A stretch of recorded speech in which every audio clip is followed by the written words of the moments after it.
चौधरी देवीलाल विश्वविद्यालय सिरसा ने शैक्षणिक सत्र 2024-25 के दाखिलों से संबंधित सारी तैयारियां पूरी कर ली हैं। दाखिलों के लिए इच्छुक आवेदक 5 जून से लेकर 5 जुलाई तक विभिन्न कोर्सों में दाखिले हेतु ऑनलाइन आवेदन कर सकेंगे।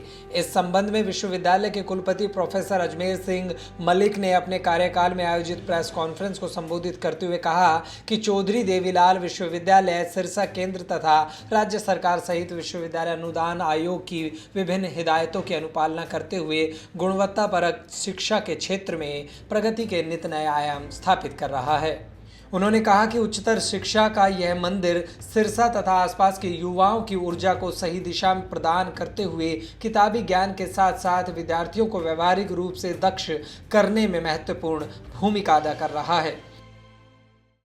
एडमिशन का शेड्यूल आज जारी कर दिया गया है। हमारे 5 जून से एप्लीकेशन सबमिशन डेट है, 5 जुलाई तक चलेगी। उसके बाद जो शेड्यूल के अनुसार एडमिशन किए जाएंगे।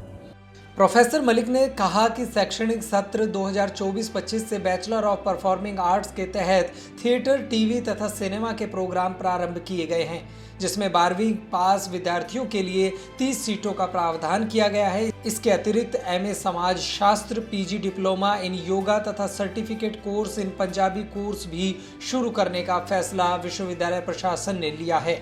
कुलपति ने बताया कि वर्तमान में विश्वविद्यालय 21 UG course, 32 PG course, 1 PG diploma in yoga, 2 certificate course संचालित कर रहा है।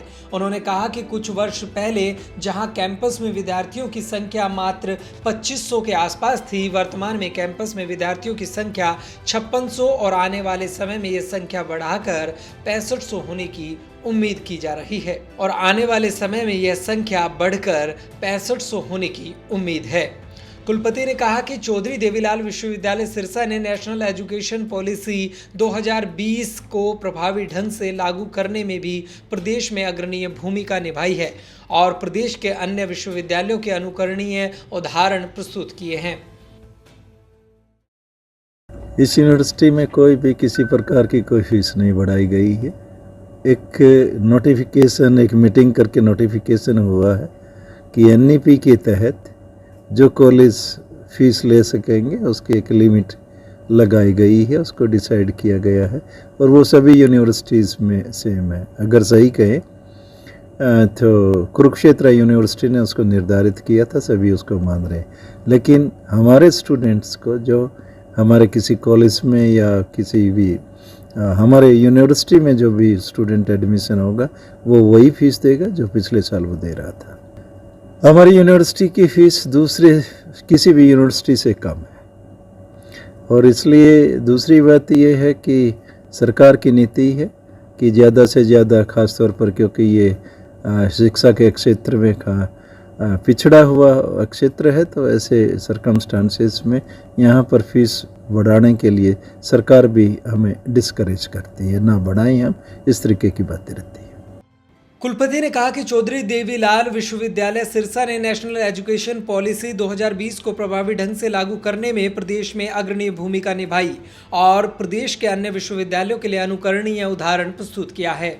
उन्होंने कहा कि एनईपी आधारित 15 प्रोग्राम विश्वविद्यालय के university school for graduate studies में चलाए जा रहे हैं।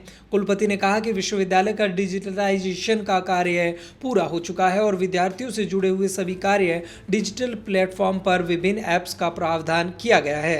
पत्रकारों द्वारा परीक्षा परिणामों के संबंध में एक सवाल का जवाब देते हुए प्रोफेसर मलिक ने कहा कि वर्तमान में बीएड की परीक्षाएं चल रही हैं और अन्य विषयों की परीक्षाएं 7 जून को समाप्त हो जाएंगी। 20 जून से फाइनल ईयर के परीक्षा परिणाम घोषित किए जाएंगे ताकि यहां पर पढ़ने वाले विद्यार्थी पढ़ाई पूरी करने के बाद अच्छे शिक्षण संस्थानों में अपना दाखिला सुनिश्चित कर सकें।